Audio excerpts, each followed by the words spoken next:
Visitor Center, an exhibit space which is open to the public May to October.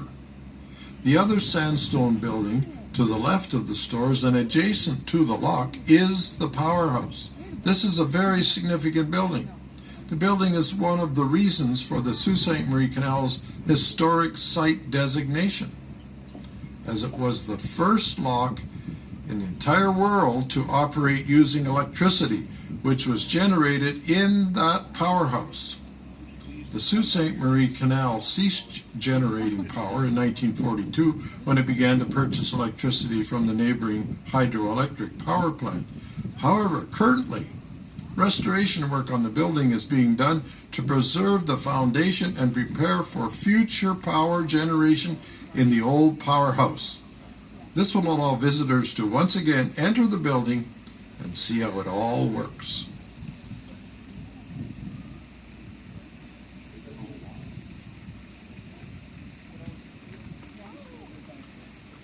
Ahead of us is the entrance to the historic Canadian lock system. The very first lock on the St. Mary's River went into operation in 1797 here on the Canadian side of the river. It allowed birch bark freight canoes up to 40 feet long to go around the falls without having to unload their goods or be hauled around the rapids. At the time of its construction, the current Sault Ste. Marie Ship Canal was once the largest lock in the world and the very first to generate and employ electricity in the operation of the lock. It was built in 1887 to 1895 to complete the last link in an all-Canadian waterway along the Great Lakes St. Lawrence River system. The canal was cut through the bedrock of the St. Mary's Island. Red sandstone excavated from the cut was used in the construction of the majority of the buildings on this site. When the lock opened in 1895, its chamber was 274 meters long, 18 meters wide, but now 77 meters in length, and its operation is only 5 months of the year. In 1987, the canal was declared to be a historic site. Coincidentally, this is the same year that a section of the lock wall failed during a vessel locking operation, causing its closure to navigation in 1995. The federal government, the province of Ontario, and the city of Sault Ste. Marie signed a cost-sharing agreement for the reopening of the canal based on the recreational lock option, which consisted of the construction of a smaller lock inside the existing historic core to accommodate recreational boaters and tour boats. The lock reopened to navigation in May of 1998.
But it's like 10 hours. It's getting up I'd like to do it. Going in is fine. What's that? Going in is fine. Yeah. Yeah. You're done by the end of it too. That's all off the screen. But when you get there, so like your it was so nice. See, we can. I remember it was great.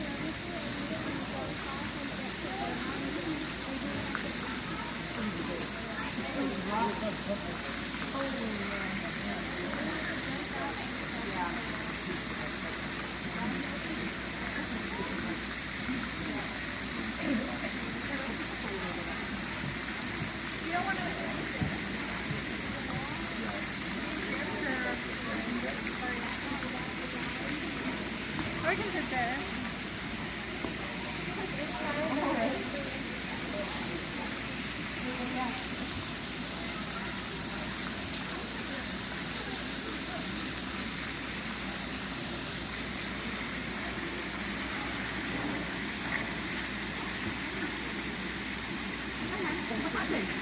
What did they do back there? Do the doors maybe?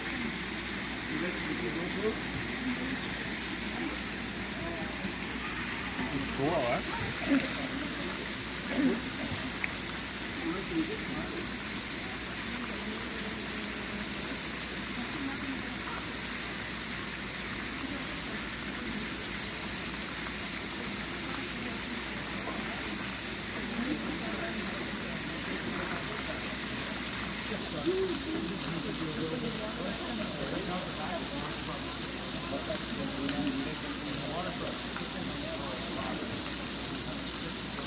Now that we are safely secured in the lock, I'm going to tell you about the only major accident that occurred at the St. Mary's Falls Canal.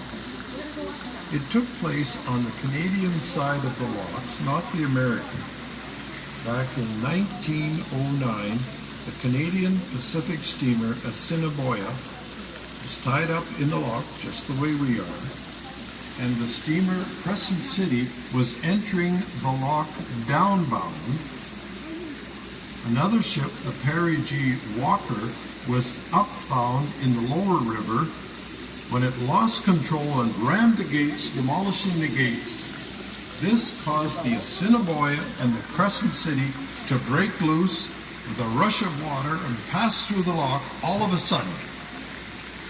While there was some damage to the ships, no one was injured, and a new speed record for passing through the lock was established. It has never since been equaled.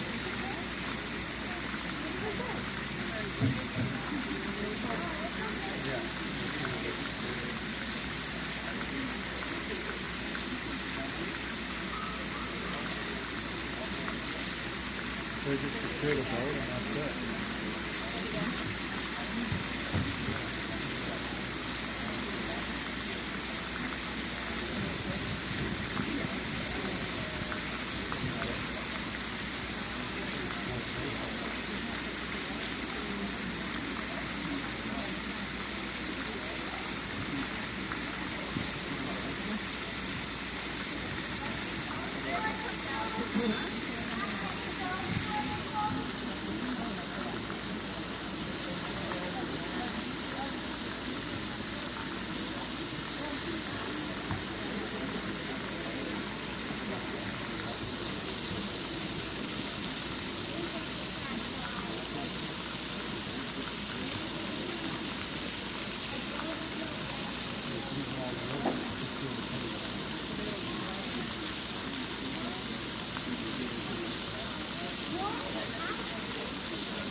back. You're too far off the wall. Now you're dead even.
Large red sandstone building facing the lock. It was completed in 1896 and designed to house all administrative functions on the site. It was built facing the canal to symbolize the importance of the site to vessels passing through the lock. From 1909 to 1992, the building served as a post office. It is still used today for administration purposes by the Parks Canada team. You will also notice a red sandstone flat roof building. This is the canalman's shelter. It was built in 1916 to house the staff responsible for lock operations. And in the 1960s, a viewing platform was added to the top of the building, allowing visitors to observe boats locking through the canal. The shelter is still actively used during the summer season by the lockmasters and the line handlers who operate the lock.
Yeah, I figured I'd be up about 500 by now.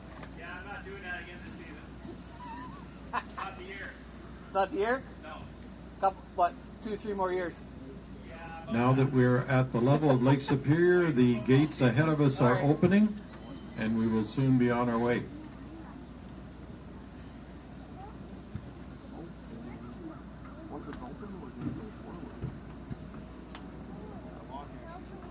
Glad to be back. Oh, yeah. Today first day? Yeah. Vacation?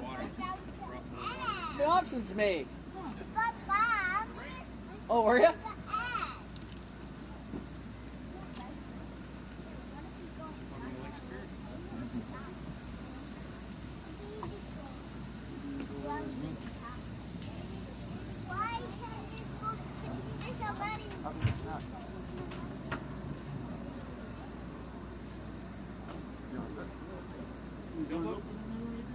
Sailboat first, yeah.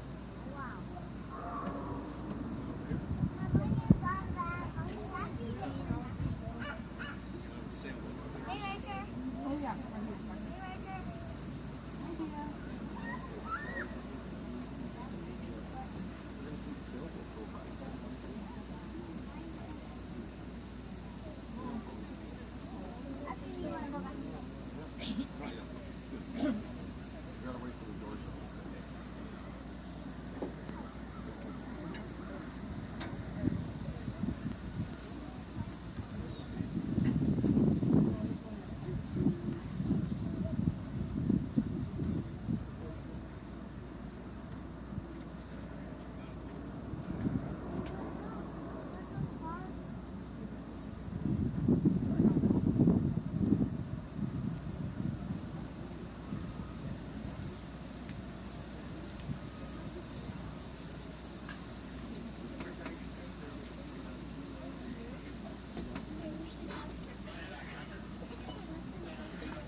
That's one big sailboat.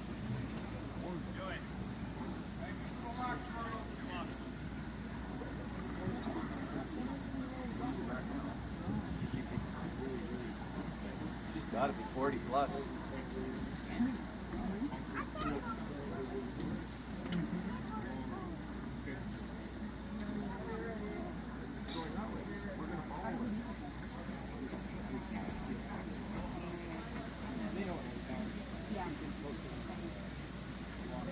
Yeah. Okay, man.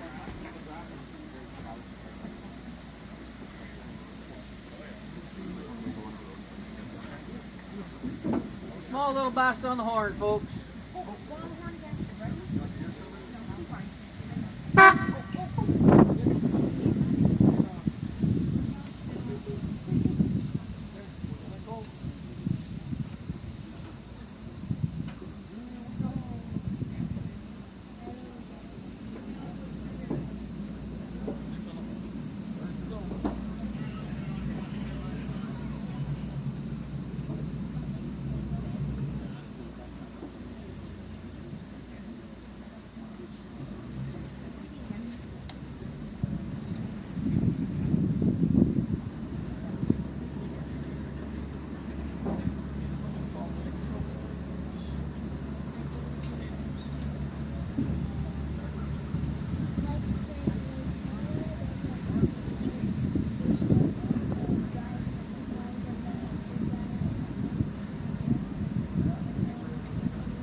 As we are entering the upper end of the Canadian Canal, We are approaching the upper motor houses in the little brown buildings on either side of the canal. These two motor houses historically contained the machinery to operate the upper gates and the upper valves. These motor houses, along with the lower motor houses, passed as we leave the canal or as we enter from the lower side, span the entire length of this historic lock. If you look in the windows of the motor houses, you will see photographs of the building of this lock over 100 years ago when it was originally built. And some of those pictures are rather interesting. So check in the windows as we go by the motor houses on both sides of the canal.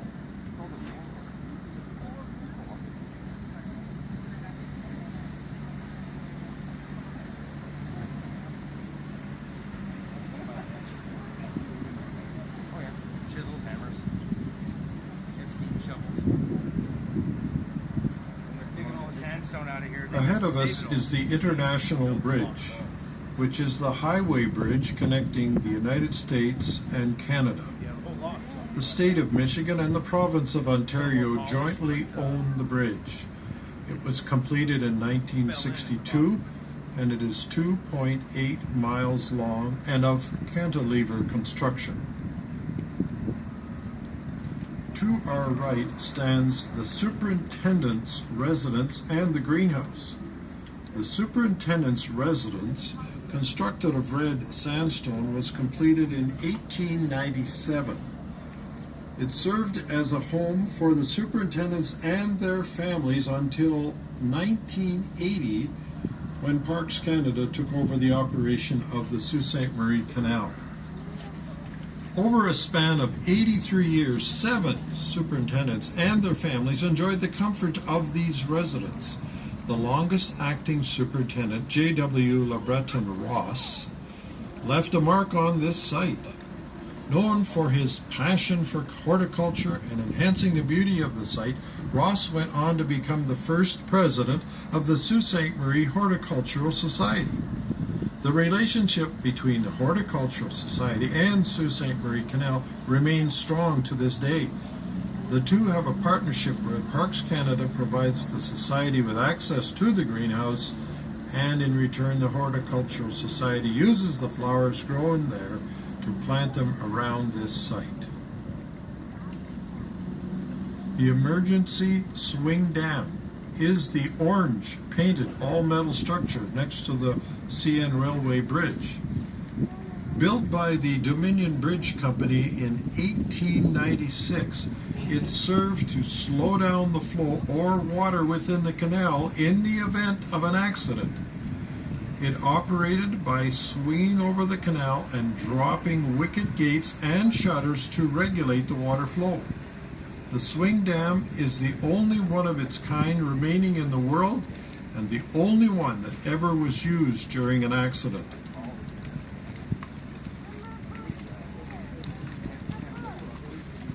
We are now exiting the canal.